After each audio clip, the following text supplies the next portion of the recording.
ना, 4u², ये u है ठीक, इसको 4, इसको भी 4 मत कोई पढ़ लेना ठीक, ये u² है, 4u² प्लस 8u ना, प्लस 8u, ये बहुपद है ना, u में है, किस में है, जैसे कि x y होता है ना, उस प्रकार से यहाँ पे क्या है u, इसका शून्यांक निकालना है तुम लोग को, क्या निकालना है, शून्यांक।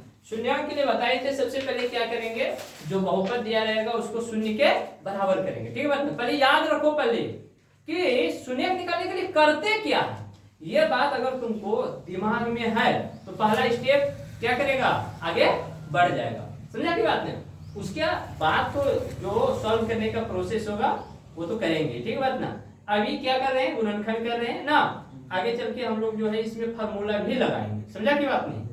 तो 8u² प्लस 8u एक बहुपद है ना, इसमें लिखेंगे शून्यक के लिए, क्या करने के लिए, शून्यक के लिए।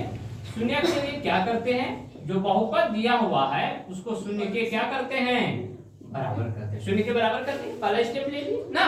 ये बात जो है स्टूडेंट को जो है याद होनी चाहिए, तुम लोग बात नहीं करो ठीक, याद होना चाहिए। जो बहुपद होगा उसको किसके इक्वल करेंगे, शून्य के इक्वल करेंगे ठीक। इसके बाद फैक्टर करेंगे, यहाँ पे कांस्टेंट टर्म है नहीं, डायरेक्ट ये दोनों टर्म में क्या कर लेंगे, कॉमन लेंगे। यहाँ पे 4u² है, यहाँ पे 8u है, समझा की बात नहीं। तो हम क्या कर सकते हैं, 4 भी कॉमन ले सकते हैं, क्योंकि 4 और 8 4 के टेबल में आता है। मैक्सिमम अगर तुम कहेगा 8 के टेबल का, 8 का टेबल पढ़ेंगे तो 8 के टेबल में 4 नहीं आता, समझ गए बात ना। और 4 ही ऐसा टेबल है, बड़ा से बड़ा टेबल, जिसमें कि 4 और 8 दोनों आता है। अब कहेगा 5 के टेबल में, 5 के टेबल में 4 8 आता है, 6 के टेबल में आता है नहीं। तो जब दो टर्म में कॉमन लेंगे और नंबर रहेगा, समझ गया बात ना। अगर टेबल है, टेबल में आ रहे हैं दोनों नंबर, तो हम कोशिश करेंगे कि वो पढ़े, बड़ा से बड़ा पढ़े, ठीक बात ना, जिसमें कि दोनों नंबर आता हो, जिसमें कि दोनों नंबर। छोटा वाला अगर तुम 2 के टेबल में भी आता है ना, अगर 2 का टेबल पढ़ देंगे यहाँ पे, समझा की बात नहीं, तो एक बार फिर से कॉमन तुमको लेना पड़ेगा, समझा की बात नहीं। गलत नहीं होगा, गलत नहीं होगा, लेकिन दोबारा तुमको क्या करना पड़ेगा, कॉमन लेना पड़ेगा। इसलिए 4 कॉमन ले रहे हैं यहाँ पे, 4 और u ठीक, यहाँ पे u² है, यहाँ पे u है, तो u भी कॉमन आ सकता है।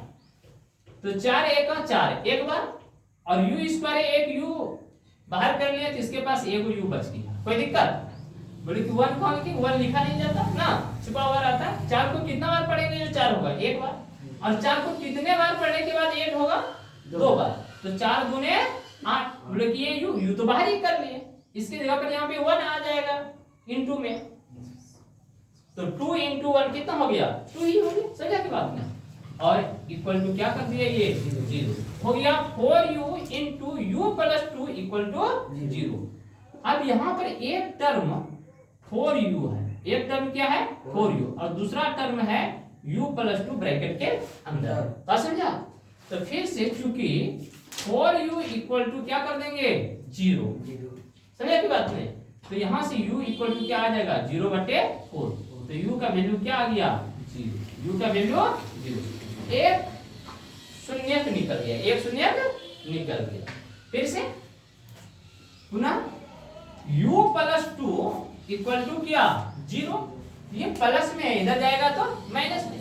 u का वैल्यू निकालने के लिए यहाँ पे क्या करेंगे, u को एक तरफ रखेंगे और जो कांस्टेंट टर्म है उसको दूसरे तरफ भेज देंगे। ये प्लस में इस साइड गया तो माइनस में, ये हो गया -2 ना, u = -2, ये आ गया दूसरा शून्य, कोई दिक्कत नहीं। अब इसके संबंध की सत्यता की जांच करेंगे ना, जांच जैसे अभी किए थे, तो क्या करेंगे, शून्यकों का योगफल, शून्यकों का योगफल, शून्यकों का योगफल, योगफल शून्यकों का योगफल बराबर क्या होता है, -b/a। योगफल ये शून्यक है, दो शून्यक है ना, तो 0 प्लस कितना, -2, देखो प्लस दिए हैं उसके बाद -2 लिखे हैं, ठीक, बाद में प्लस इंटू माइनस होगा, देखा जाएगा ना, लेकिन अभी जैसा कर रहे हैं हम वैसा कर रहे हैं। इक्वल टू का साइन है, इक्वल टू का, माइनस है, माइनस दिए, b का वैल्यू यहां से देखेंगे, b के जगह पर कितना है 8, c के जगह पर वैल्यू क्या है इस बार 0 है ना, तो ये हो गया तुम्हारा 8, और a के जगह पर कितना है 4, कितना है ये कट गया, 4 दूनी 8 ना, और ये हो गया प्लस इंटू माइनस माइनस, तो इधर हो गया -2 और इधर भी तुम्हारा क्या हो गया, आया कि नहीं आया, दोनों तरफ सेम आ गया।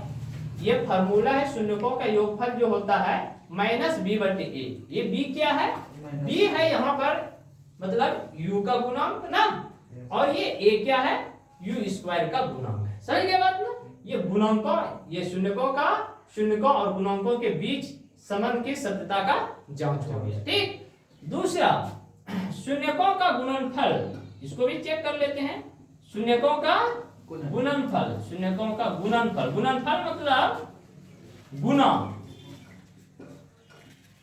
c/a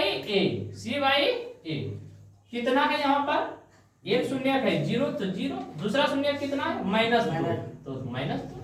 ठीक, और इधर c का वैल्यू क्या है यहाँ पर, इस बार तो c का वैल्यू क्या है 0, क्योंकि कांस्टेंट टर्म है ही नहीं, तो ऊपर में 0 और a के जगह पर कितना लिखेंगे 4, कितना लिखेंगे 4, तो 0 गुना -2 ये भी 0, और 0 में किसी संख्या से भी भाग देते हैं तो भी क्या होता है 0, तो 0 बराबर 0, इधर भी 0 वैल्यू आ गया, तो ऐसे गुना करने के बाद क्या आया है 0 वैल्यू आया ना। तो ये तुम्हारा जो है शून्यकों और गुणांकों के बीच जो संबंध था उसका जांच हो गया। समझ गया आपने, इस प्रकार से जांच करेंगे, पहले शून्यक निकालेंगे और उसके बाद क्या करेंगे, जांच करेंगे। इस प्रकार से क्वेश्चन नंबर 4 कंप्लीट हो गया।